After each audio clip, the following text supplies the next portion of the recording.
నమస్తే. రోజుకో కొత్త ట్విస్ట్, జిల్లాకో కొత్త కోణం. నయీం కేసు విచారణలో బయటపడుతున్న కొత్త విషయాలు హాట్ టాపిక్ గా మారాయి. చెట్టు పేరు చెప్పి కాయలు అమ్ముకున్నట్టు నరహంతకుడి పేరు చెప్పుకుని కోట్లు కొల్లగొట్టింది ఎవరు? సలీం భాయ్ ఇంటికి నయీం భాయ్కి లింకేంటి? నరరూప రాక్షసుడిగా పేరు తెచ్చుకున్న నయీంలో ప్రజాసేవ కోణమేంటి? నరహంతక నయీంపై స్పెషల్ ఫోకస్.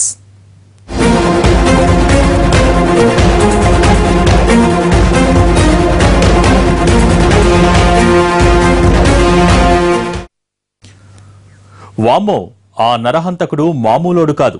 తెలంగాణ జిల్లాలే అనుకుంటే పొరుగు రాష్ట్రాల్లోనూ నయీం లింకులు బయటపడటం షాకిస్తోంది. లేటెస్ట్ గా ప్రకాశం జిల్లాతో నయీంకు ఉన్న సంబంధాలు బయటపడ్డాయి. ఒంగోలుకు నయీంకు లింకేంటి? పోలీసులు సోదాలు జరిపిన అపార్ట్మెంట్ ఎవరిది? ఆ అపార్ట్మెంట్ కు నయీంకు సంబంధం ఏంటి? ఒంగోలులో నయీం కదలికలపై స్పెషల్ స్టోరీ. దర్యాప్తు చేసిన సిట్ అధికారులు ప్రకాశం జిల్లా ఒంగోలులో అడుగు పెట్టడం సంచలనంగా మారింది. ఒంగోలుతో నయీంకు ఎలాంటి సంబంధాలున్నాయన్న దానిపై చర్చ మొదలైంది. ఒంగోలు పట్టణంలోని మంగుమూరు రోడ్లో ఉన్న ఓ అపార్ట్మెంట్లో ఫ్లాట్ నంబర్ 510లో సోదాలు జరిపారు సిట్ అధికారులు. ఇదే ఫ్లాట్ లో నయీం బంధువు ఫయీం దంపతులు 2 ఏళ్లు నివాసం ఉన్నారు. ఆ తర్వాత ఇంటిని ఖాళీ చేసి వెళ్లిపోయారు. నయీం ఎన్కౌంటర్ కు ముందే ఈ ఫ్లాట్ ను కుమారస్వామికి అమ్మేశాడు ఫ్లాట్ యజమాని సలీం.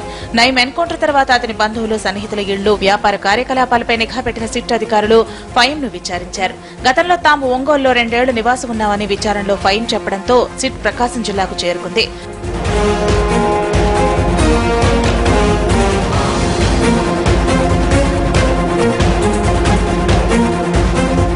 నయీం బంధువు ఫయీం నివాసం ఉన్న అపార్ట్మెంట్ కు చేరుకుని విచారణ చేపట్టారు సిట్ అధికారులు. ఫ్లాట్ కొన్న కుమారస్వామి ఇంటికి తాళం వేసి వెళ్లాడు. దీంతో తాళం బ్రేక్ చేయాల్సి ఉంటుందని తెలంగాణ పోలీసులు అపార్ట్మెంట్ యాజమాన్యానికి తెలిపారు. స్థానిక పోలీసుల సహకారంతో విచారణ చేపట్టాలని అపార్ట్మెంట్ వాసులు కోరటంతో తెలంగాణ సిట్ అధికారులు వెనుతిరిగారు. స్థానిక పోలీసులతో తిరిగి అపార్ట్మెంట్ కు చేరుకున్నారు. ఫయీం నివసించిన ఇంటి తాళాలు పగలగొట్టారు. ఇంట్లో ప్రతి అంగుళం సోదా చేశారు. ఫయీం కుటుంబానికి సరుకులు, భోజనాలు చేరవేసిన స్థానిక మహిళలను, అపార్ట్మెంట్లోని మరికొంతమందిని విచారించారు.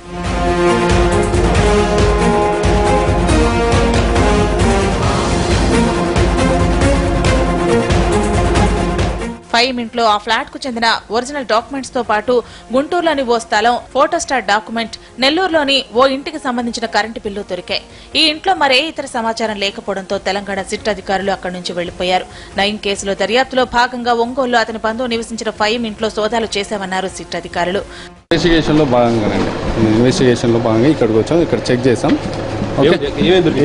ఫర్దర్ ఇన్వెస్టిగేషన్ ఫయీం నివాసంలో సోదాలతో పాటు అతనితో పరిచయం ఉన్న స్థానికులను విచారించారు. ఫయీం ఎలా వ్యవహరించేవాడు, ఏం చేసేవాడు, ఎక్కడికి వెళ్లేవాడని ఆరా తీశారు. అతని ఇంట్లో డాక్యుమెంట్లు మినహా ఎలాంటి ఇతర ఆధారాలు లభించలేదంటున్నారు స్థానికులు. అక్కడ లోనకి వెళ్ళిన తర్వాత ప్రతి రూము వెరిఫై చేశారండి. అందులో ఆడుకునే పిల్లల బొమ్మలు, పోతే 2 టీవీలు, 2 ఏసీలు, 2 సింగిల్ కాట్ బెడ్స్ ఉన్నాయి. ఇంకా వంట సామాన్ ఉన్నాయి. కొన్ని డాక్యుమెంట్స్ వెరిఫై చేశారు. అంటే మా సమక్షంలో మేము చూసినప్పుడు అక్కడ ఈ ప్లాట్కు సంబంధించిన ఒరిజినల్ డాక్యుమెంట్స్ ప్లస్ గుంటూరు ప్లాట్కు సంబంధించి ఒక జిరాక్స్ కాపీ మాత్రం దొరికిందండి. ఇంకా నెల్లూరుకు సంబంధించి ఒక కరెంటు బిల్లు ఒకటి దొరికింది. ఇన్నాళ్లు తమ మధ్య నివసించిన వ్యక్తి గ్యాంగ్స్టర్ నయీం బంధువని తెలుసుకుని షాక్ అయ్యారు స్థానికులు.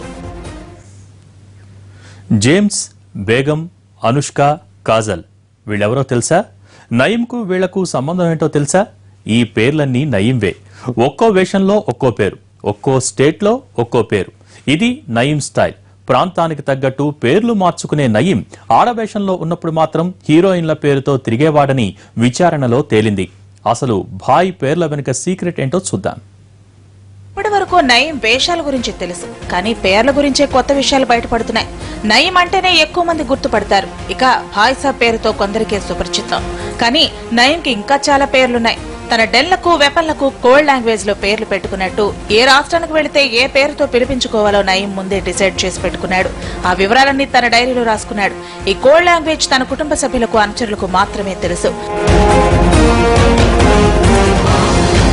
నల్గొండ, హైదరాబాద్, మహబూబ్ నగర్ జిల్లాల్లో నయీం భాయ్ సాబ్ పేర్లతో చలామణి అయ్యాడు.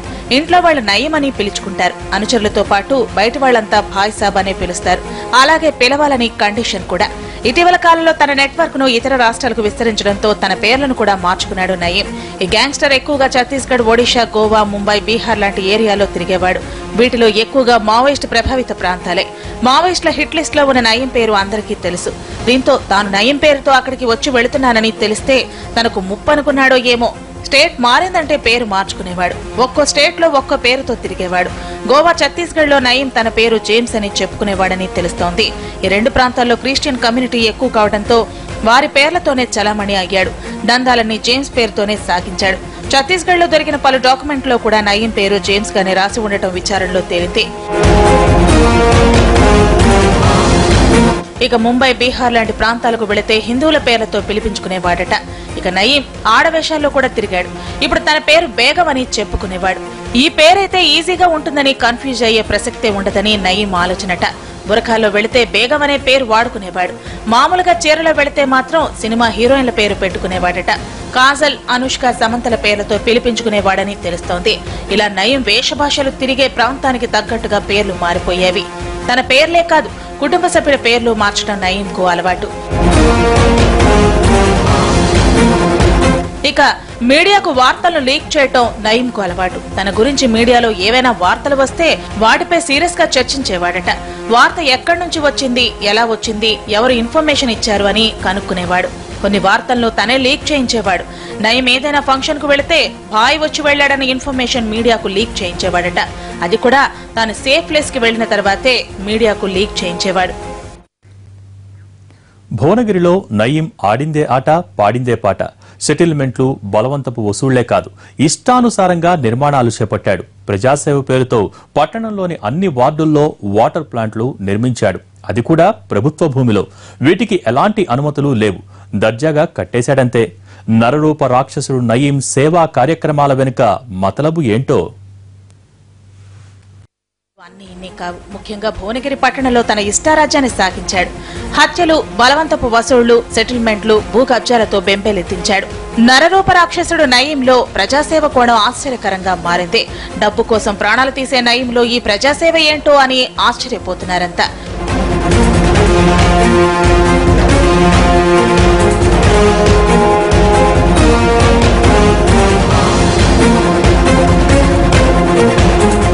భువనగిరి మున్సిపాలిటీలో 30 వార్డులున్నాయి. ఏ వార్డును విడిచిపెట్టకుండా మొత్తం 30 వార్డుల్లో వాటర్ ప్లాంట్ల నిర్మాణాన్ని చేపట్టాడు. ఇందులో 15 ప్లాంట్లలో నిర్మాణం పూర్తయింది. మిగతా 15 వార్డుల్లో ప్లాంట్ల నిర్మాణం కొనసాగుతోంది.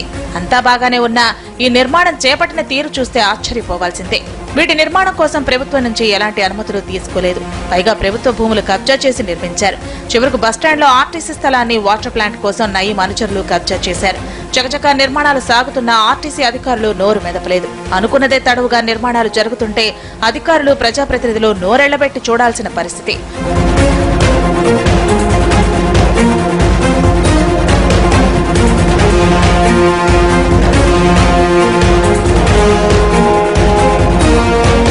నయీం భాయ్ మనుషులు ప్రారంభించిన పని కాబట్టి ఎదురు చెప్పేవారే లేకుండా పోయారు. ఇంత పెద్ద ఎత్తున పనులు సాగుతున్న అధికారులు కూడా చూసి చూడనట్టు వ్యవహరించారు.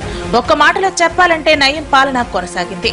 డబ్బు కోసం ఎంతటి కిరాతకానికైనా పాల్పడే నయీం అదే డబ్బుతో ప్రజాసేవ మొదలుపెట్టడంతో ఆశ్చర్యపోయారు. నయీం చేసే ప్రతి పనిలో ఏదో ఓ స్వార్థం ఉంటుందని చర్చించుకున్నారు జనం.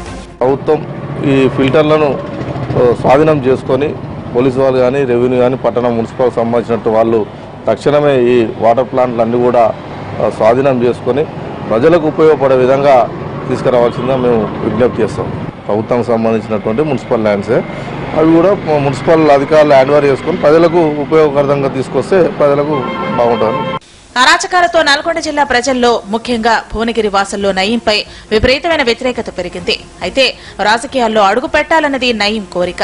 ప్రజా వ్యతిరేకత ఉంటే లీడర్ గా రాణించడం కష్టమనుకున్నాడు. ఏ ప్రజలనైతే పీక్కు తిన్నాడో వారికి దగ్గర కావాలని చూశాడు. భువనగిరి వాసులకు తాగునీటి సమస్య తీర్చాలనుకున్నాడు.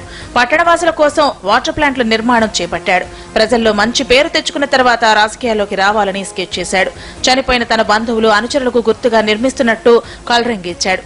అనుచరుల ద్వారా పనులు కొనసాగించాడు. అయితే ఎన్కౌంటర్లో నయీం చనిపోయిన తర్వాత అన్ని కోణాల్లో ఆరా తీస్తున్న సిట్ ఇంకా వీటిపై దృష్టి సారించలేదు. స్పెషల్ ఫోకస్ లో షార్ట్ బ్రేక్ తీసుకుందాం.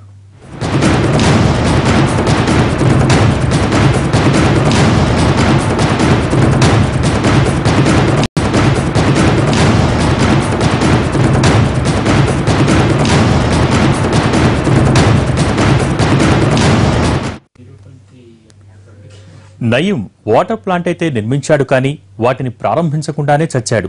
సగం వాటర్ ప్లాంట్ల నిర్మాణం పూర్తి కాగా మిగతా సగం ప్లాంట్ల నిర్మాణం నయీం ఎన్కౌంటర్తో ఆగిపోయాయి.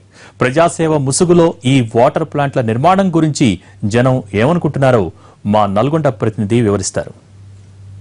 భువనగిరి పట్టణంలో నయీం గ్యాంగ్స్టార్ ప్రజలకు దగ్గర కావాలనే ఉద్దేశంతో కొంత ప్రజాసేవను కూడా మొదలుపెట్టాడని చెప్పొచ్చు. అందులో భాగంగానే భువనగిరి పట్టణంలో ఉన్నటువంటి అన్ని వార్డులలో కూడా తమ అనుచరులు ఎవరైతే ఉన్నారో వారి పేరు మీద ఈ వాటర్ ప్లాంట్లను ప్రారంభించేందుకు ప్రయత్నం చేశాడు. మొత్తం నల్గొండ జిల్లా భువనగిరి పట్టణంలో ఉన్నటువంటి దాదాపు అన్ని వార్డులలో కూడా ఈ ప్యూరిఫైడ్ వాటర్ ఫిల్టర్లను ఏర్పాటు చేసి ఉచితంగా మంచినీటి సరఫరా చేయాలని చెప్పేసి కూడా ప్రయత్నాలు మొదలుపెట్టినట్టు తెలిసింది. వీటి ద్వారా భువనగిరి పట్టణ వాసులకు ఉచితంగా తాగునీటిని ప్యూరిఫైడ్ వాటర్ సప్లై చేయాలనే ఉద్దేశంతో వీటిని ఏర్పాటు చేసినట్టు మనకు స్పష్టంగా తెలుస్తుంది. దీని ద్వారా తనపై ఉన్నటువంటి కొన్ని ప్రజా వ్యతిరేకత ఆ వ్యతిరేకతను తగ్గించుకోవాలనే ప్రయత్నం కూడా చేసినట్టు మనం తెలుస్తా ఉన్నాం. మొత్తానికి ఇక్కడ చూడొచ్చు వాటర్ ప్లాంట్ ప్రారంభోత్సవం అని చెప్పేసి కూడా తన తల్లి శ్రీమతి తాహెరా బేగం గారి స్పాన్సర్ చేస్తున్నట్టుగా ఇక్కడ బోర్డు కూడా పెట్టడం జరిగింది. తల్లి శ్రీమతి తాహెరా బేగం స్పాన్సర్ చేస్తున్నట్టు కీర్తి శేషులు అంటే షకీల్ ఎవరైతే ఉన్నారో నయీంకి ప్రధాన అనుచరుడిగా ఉన్నటువంటి షకీల్ ఇటీవల గుండెపోటుతో చనిపోవడం జరిగింది. అతని పేరు ఈ ప్లాంట్ని ఏర్పాటు చేస్తున్నట్టు కూడా ఇక్కడ స్పష్టంగా తెలిసింది.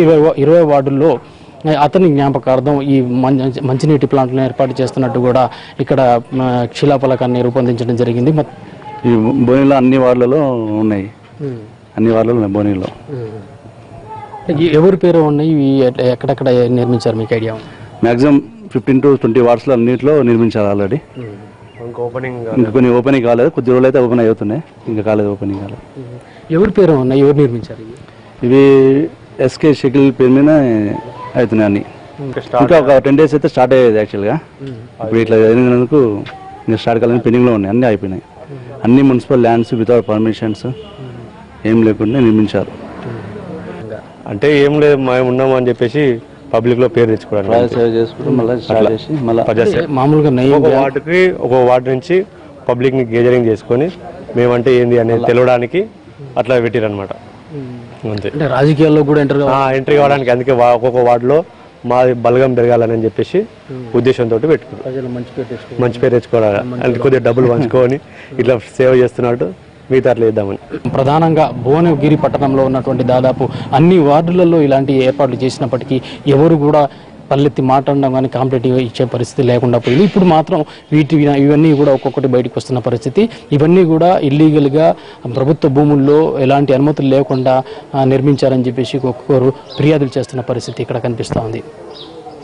కెమెరా పర్సన్ వెంకట్తో భువనగిరి నుంచి సమీ, ఎన్టీవీ, నల్గొండ. 2 దశాబ్దాల నెత్తుటి చరిత్ర ఒక్క తూటాతో అంతమైపోయింది. ఏళ్ల తరబడి నిర్మించుకున్న నేర సామ్రాజ్యం 2 నిమిషాల్లో నేల కొరిగింది. 100 మంది బాధితులు, 1000 కోట్ల సంపాదన వెలుగులోకి వచ్చిన నిజాలివి. పోలీసులు, ప్రభుత్వాల మనిషిగా చెప్పుకునే ఈ గ్యాంగ్స్టర్ ఎలా టార్గెట్ అయ్యాడు? నయీం ఎన్కౌంటర్ వెనుక కొత్తగా వినిపిస్తున్న కారణాలేంటి? మాజీ మావోయిస్ట్ నుంచి ఇన్ఫార్మర్ గా మారి గ్యాంగ్స్టర్ అవతారం ఎత్తిన ఓ నరరూప రాక్షసుడు. 2 దశాబ్దాలుగా ఈ గ్యాంగ్స్టర్ కదలికల్ని మావోయిస్టులు సైతం పసిగట్టలేకపోయారంటే నయీం నెట్వర్క్ ఎలాంటిదో అర్థం చేసుకోవచ్చు. ఉమ్మడి ఆంధ్రప్రదేశ్లో మావోయిస్టులు ఇబ్బందిగా మారిన టైంను క్యాష్ చేసుకున్న నయీం పోలీసులు, ప్రభుత్వం నుంచి సపోర్ట్ తీసుకున్నాడు. ఎవరి అండ చూసి 20 ఏళ్లు రెచ్చిపోయాడో వాళ్ల చేతిలోనే ఖతమైపోయాడు నయీం. కర్ణుడి చావుకు 1,00,000 కారణాలన్నట్టు నయీంను పోలీసులు టార్గెట్ చేయడంపై అనేక కారణాలు వెలుగులోకి వచ్చాయి. ఇప్పుడు మరో కారణం వినిపిస్తోంది. భువనగిరిలో నయీం అరాచకాలు తెలుసుకుని ఈ ప్రాంతంలో చాలా మంది పెట్టుబడులు పెట్టేందుకు వెనకడుగు వేశారు. నయీం టార్గెట్ అవడానికి ఇది ఓ కారణమని తెలుస్తోంది.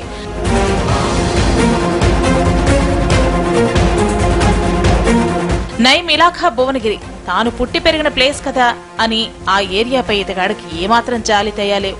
ఎవరైనా సొంతూరును డెవలప్ చేసేందుకు ప్రయత్నిస్తుంటారు, కానీ నయీం మాత్రం తన ఇలాఖాలో ఎవరు ఎదిగినా అస్సలు సహించడు. మంచి బిల్డింగ్ కట్టుకున్నా, బిజినెస్ లో లాభాలు వచ్చినా తనదైన స్టైల్లో బెదిరింపులు, వసూళ్లు చేస్తాడు. గట్కేసర్, బీబీనగర్, భువనగిరి, యాదగిరిగుట్ట, ఆలేరు నుంచి వరంగల్ వరకు తన హవా చలాయించాడు. భువనగిరి ఏరియాలో తెలుసో తెలియకో రియల్ ఎస్టేట్ వెంచర్లు చేసిన వాళ్లు మళ్లీ ఈ ఏరియాలో బిజినెస్ అంటేనే గజగజ వణికిపోయే పరిస్థితి వచ్చింది.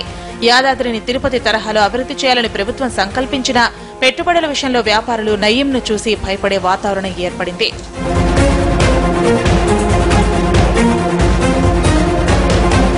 నయీంకు భయపడి చాలా మంది వ్యాపారులు భువనగిరిలో బిజినెస్ చేసేందుకు వెనుకడుగు వేశారు. నయీం బెదిరింపులు వసూళ్లకు వణికిపోయి కార్పొరేట్ కంపెనీలు సైతం ఇక్కడ అడుగు పెట్టలేకపోయాయి. భువనగిరి యాదాద్రి ప్రాంతంలో యూనిట్ పెట్టాలంటూ ఓ కార్ల కంపెనీని ప్రభుత్వ పెద్దలు అడిగితే సదరు కంపెనీ యజమాని నయీంకు భయపడి చేతులెత్తేశాడట.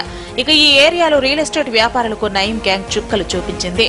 ఎక్కడ వెంచర్ వేస్తే అక్కడ నయీం అనుచరులు వాలిపోయేవాళ్లు. వెంచర్లో వాటాలు కోరేవాళ్లు. మాట వినకపోతే వెంచర్ను కబ్జా చేసేవాళ్లు. ఒక్క వెంచర్లో 1650 ప్లాట్లు కబ్జా చేశారన్న ఆరోపణలున్నాయి.